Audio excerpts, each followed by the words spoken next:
நண்பர்களுக்கு வணக்கம். எல்லோரும் எப்படி இருக்கீங்க? என்னடா பண்ணிகிட்ருக்கா இவ அப்படின்னு தானே பார்க்குறீங்க. என்கிட்ட இவ்வளோதான் இன்றைக்கி லைட் இருக்குது. டெய்லியுமே எனக்கு டின்னருக்கு அப்புறம் தான் டைம் கிடைக்கும் கார்டனில் கொஞ்சம் நேரம் உட்காரத்துக்கு, செடிகளெல்லாம் எப்படி இருக்குதுன்னு பார்க்குறதுக்கு. இப்படி தான் ஒரு டார்ச் வச்சுருக்கேன். டெரஸில் நான் லைட் போட்டு தான் வச்சுருக்கோம், ஆனாலும் எனக்கு பத்தாது.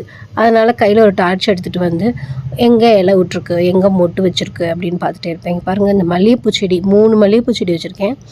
3லையுமே அவ்வளோ மொட்டு விட்ருக்கு, சூப்பராக மொட்டு விட்ருக்கு. இந்த வருஷம் இது இப்போ வச்ச செடி தான். ஒரு செடி நான் போன மலைக்கு பதியன் போட்டு வச்சேன். நம்ம வீட்டில் கிரவுண்ட் ஃப்ளோரில் இருக்கிற ரோஜா செடி, மல்லிகைப்பூ செடியிலேருந்து எல்லாத்துலேயுமே மொட்டு செமையாக விட்ருக்கு.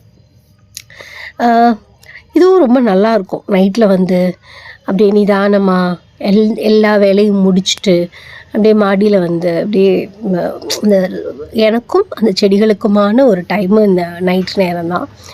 அடிநேம்லலாம் நான் ரீபாட் பண்ணியிருக்கேன். அதில் பார்த்திங்கன்னா எங்கெல்லாம் புது இலை வச்சுருக்கு, புது பிரான்ச் வச்சுருக்குன்னு இப்படி தான் பார்த்துட்ருக்கேன். எனக்கு இந்த டைம் ரொம்ப ஒரு பர்சனல் டைமாக, ரொம்ப சந்தோஷமான ஒரு டைமாக இருக்கும். நம்ம பார்த்தீங்க, நீங்கள் நம்ம வீட்டில் நல்லாவே பூக்களும் மொட்டுக்களும் இருக்குது. நான் இந்த செடிகளுக்கு கொடுக்குறது ஒன்று பார்த்திங்கன்னா பொட்டாசியம் பயோ ஃபர்டிலைசர். இதை நம்ம bio enzyme, potassium bio enzyme, இதை நம்ம காய்கறி செடிகள் வச்சுருந்தீங்க அப்படின்னாலும் நம்ம கொடுக்கலாம். இப்போ என்கிட்ட காய்கறி செடிகள் இல்லை, ஆனால் நம்ம வீட்டில் வளர்க்காத காய்கறி செடிகளே கிடையாது. இப்போ திரும்ப நான் காய்கறி செடிகளும் போட போகிறேன். முந்தி தக்காளி, பேபி கார்ன், ஸ்குவாஷு, என்ன வளர்க்கல, கேப்சிகம். நீங்கள் போய் பாருங்கள், முகில்னிஸ் தமிழ் கார்டன்னு நீங்கள் டெரஸில் எல்லாம் போட முடியுமோ எல்லாமே நான் போட்டு வளர்த்துருக்கேன். அந்த செடிகளுக்கு கொடுத்த அந்த பயோ என்சைம் தான் நான் இன்றைக்கி உங்களுக்கு செஞ்சு காமிக்க போகிறேன். இது ஒரு பொட்டாசியம் பயோ என்சைம், நல்ல ரிச்சான ஒரு ஃபர்டிலைசர். ஒரு மூடி இருந்தால் போதும். நம்ம எந்த செடிகள்லாம் பூக்கள் பூக்கணும், மொட்டுகள் வைக்கணும்னு நினைக்கிறீங்களோ, காய்கள் பிஞ்சுகள் வைக்கணும்னு நினைக்கிறீங்களோ, அது எல்லாத்துக்குமே கொடுக்கலாம். இதுக்கு பார்த்திங்கன்னா நான் மாதுளம்பழம் பீல், இந்த பீலில் பார்த்திங்கன்னா மாதுளம் பழத்தில் இருக்கிறத விட இதில் நிறைய சத்துக்கள் இருக்குது. இதில் அயன், பொட்டாசியம், மெக்னீஷியம், இது எல்லாமே நிறையா இருக்குது.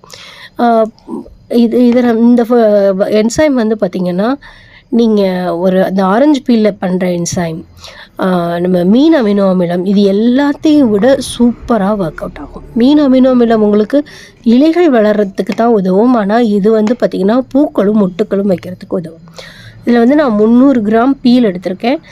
ஒரு 120-130 கிராம் மண்டவெல் எடுத்திருக்கேன்.